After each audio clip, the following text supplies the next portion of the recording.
नमस्कार, आप देख रहे हैं इंडिया सावधान न्यूज और मैं हूं आपके साथ मानवी ठाकुर।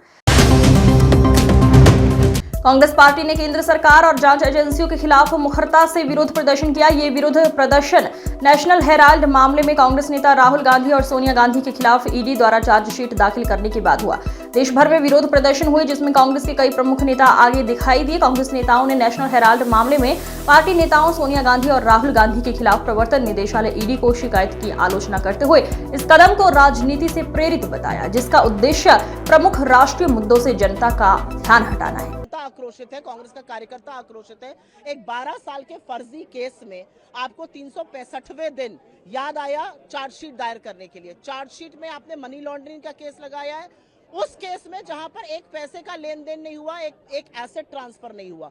उस केस में जहां पर यंग इंडियन एक नॉट फॉर प्रॉफिट कंपनी है जो कि सेक्शन 25 के अंतर्गत है, वो अपने किसी शेयर होल्डर को एक नए पैसे का मुनाफा, सैलरी, डिविडेंड कुछ नहीं दे सकता है। एक ऐसे केस में एजेएल जो नेशनल हेराल्ड छापता था, उसके खिलाफ आप ये कर रहे हैं। असलियत ये है कि ये नरेंद्र मोदी जी की प्रतिशोध की राजनीति है, ये मोदी जी की घिनौनी राजनीति है और इसका सामना हम कोर्ट में करेंगे। लेकिन जो लोगों का आक्रोश है, जो जनता आक्रोश है, जो हमारे कार्यकर्ताओं का आक्रोश है, वो बिल्कुल आपको दिख रहा है, क्योंकि ये दिखाता है कि नरेंद्र मोदी जी डरते हैं।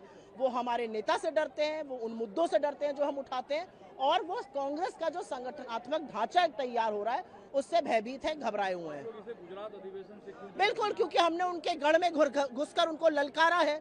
और असलियत यह है कि गुजरात का एक बहुत सक्सेसफुल अधिवेशन हुआ, नरेंद्र मोदी जी के चूल्हे हिले हुए, उनको पता है कि यहाँ पर दिक्कत होने वाली है। बिल्कुल, आज भी गुजरात में। और राहुल गांधी जी वो शख्स हैं जो ना आपसे डरते हैं, ना आपसे धमकते हैं। आपने 50 घंटे ईडी से पूछताछ कराई, आप 500 घंटे और करा लीजिए। ये केस बोगस है, लेकिन राहुल गांधी जो मुद्दे उठा रहे हैं उसने आपकी कलई जरूर खोल दी है। लेकिन आपने सत्यमेव जयते का नारा तो पोस्टर पे लिखा हुआ है, तो इसमें क्या गलती बात है? सत्यमेव जयते हमारा लोगो, हमारा मूल मंत्र है। सत्य की विजय होती है। हम महात्मा गांधी की पार्टी है जिन्होंने ब्रिटानिया हुकूमत को घुटने टेकवा दिए। बिल्कुल नहीं टिकेगा। कैसे टिकेगा? बोगस मामला है, 365वें दिन तक इंतजार करना पड़ा। आपको लगता है ये मामला टिक सकता है अदालत में? उसमें कोई दम नहीं है। ये बिल्कुल पॉलिटिकली मोटिवेटेड केस है जिसको लंबे समय तक खींचा गया। हम लोगों को न्यायपालिका में पूरा भरोसा है, we will fight it out legally.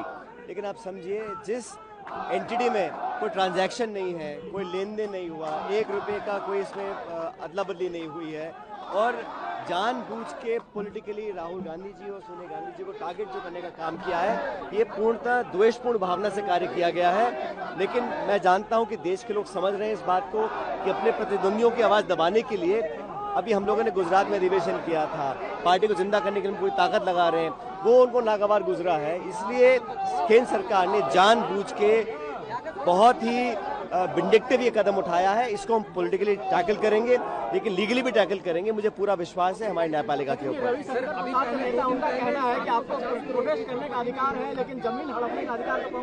किसने हड़पी है? मुझे कोई प्रूफ कर दे किस कंपनी में कोई ट्रांजैक्शन हुआ है, कोई डिविडेंड पे हुआ है, कोई सैलरी ली गई है, कोई अदला बदली हुई है। कुछ भी नहीं किया गया है। हमारी पार्टी का एक अखबार था, उसके चलाने के लिए हम पूरी कोशिश लगे हुए थे। एक नॉन प्रॉफिट एंटिटी में अगर कहीं ट्रांजैक्शन ही नहीं हुआ है, कोई लेन देन नहीं हुआ है, तो किस आधार पे आप मनी लॉन्ड्रिंग का केस लगा रहे हैं? ये तो सिर्फ छवि बर्बाद करने के लिए कोशिश जो कर रही है भाजपा और केंद्र सरकार, उसमें लगे हुए हैं। बाकी तथ्यों के आधार पर मुझे पूरा विश्वास है कि हमको न्याय मिलेगा। लेकिन पॉलिटिकली एक डैमेज करने के लिए, एक द्वेष की भावना से, बदले की भावना से जो काम कर रहे हैं, वो लगातार कर विपक्ष के तमाम नेताओं को टारगेट कर रहे हैं। और भाजपा में जो नेता हैं उन पे सब उनको खुली छूट मिली है, पाक साफ उनको डिक्लेयर कर दिया गया है। तो जनता सब देख रही है। अदालत में लड़ाई आप लोग लड़ रहे हैं, इस मेगा प्रोटेस्ट से पार्टी क्या हासिल करना चाहती है? अदालत में लड़ाई जिस एजेंसी के जरिए पहुंचाई गई है, उसकी जो पूरी मंशा है वो सिर्फ और सिर्फ विपक्ष को प्रताड़ित करने की। इधर गुजरात में अधिवेशन होता है, राहुल गांधी जी मोडासा पहुंचते हैं और इधर चार्जशीट दाखिल की जाती है। आप क्रोनोलॉजी समझिए ना। भारतीय जनता पार्टी आने वाले बिहार के चुनाव से, गुजरात में कांग्रेस पार्टी की सक्रियता से, आने वाले असम के चुनाव की संभावित हार को देख करके और विपक्ष की सक्रियता को देख करके, 400 पार के नारे के बाद भी 240 पे अटक जाने के बाद भारतीय जनता पार्टी चाहती है कि विपक्ष को पूरी तरह से कुचल दिया जाए, उनके संसाधन तोड़ दिए जाएं उनके नेताओं का मनोबल तोड़ दिया जाए। लेकिन भाजपा ये भूल जाती है कि ये गांधी परिवार है जिसने इस देश के लिए न जाने कितनी कुर्बानियां दी हैं। आप गांधी परिवार पे आरोप लगाते हैं, वो एक गांधी परिवार वो परिवार है जिसने अपनी निजी संपत्तियां इस देश के लिए दान कर दी हैं। आप उस पर इस तरह के आरोप लगाते हैं, ये बहुत शर्मनाक है और इसके खिलाफ पूरे देश में आज कांग्रेस पार्टी प्रदर्शन कर रही है। राहुल गांधी तख्तियों पे लिखा है डरो मत और सत्यमेव जयते। सत्यमेव जयते जब आपने लिखा है मतलब अदालत पर भरोसा है आपको, और डरो मत का नारा है। हमें अदालत पे भरोसा है लेकिन मीडिया पे बिल्कुल भरोसा नहीं। आप जो भाषा बोल रहे हैं ये भाषा जो है, आप हमें लोकतंत्र में प्रोटेस्ट नहीं करने देना चाहते। आप हमारे प्रोटेस्ट पे सिर्फ सवाल करेंगे। आप भारतीय जनता पार्टी से सवाल करिए ना कि उनकी मंशा क्या है। गुजरात में अधिवेशन होता है, तुरंत चार्जशीट दाखिल हो जाती है जिसका कहीं दूर दूर तक कोई नाम नहीं था। आप 55 घंटे बुला करके पूछताछ करते हैं। तो दरअसल भारतीय जनता पार्टी की मंशा पे सवाल खड़े करिए। विपक्ष को आप प्रोटेस्ट भी नहीं करने देना चाहते क्या? हम सत्यमेव जयते का नारा लेकर के प्रोटेस्ट कर रहे हैं ना। हम कौन सा किसी को व्यक्तिगत आक्षेप करता हुआ प्रोटेस्ट कर रहे हैं?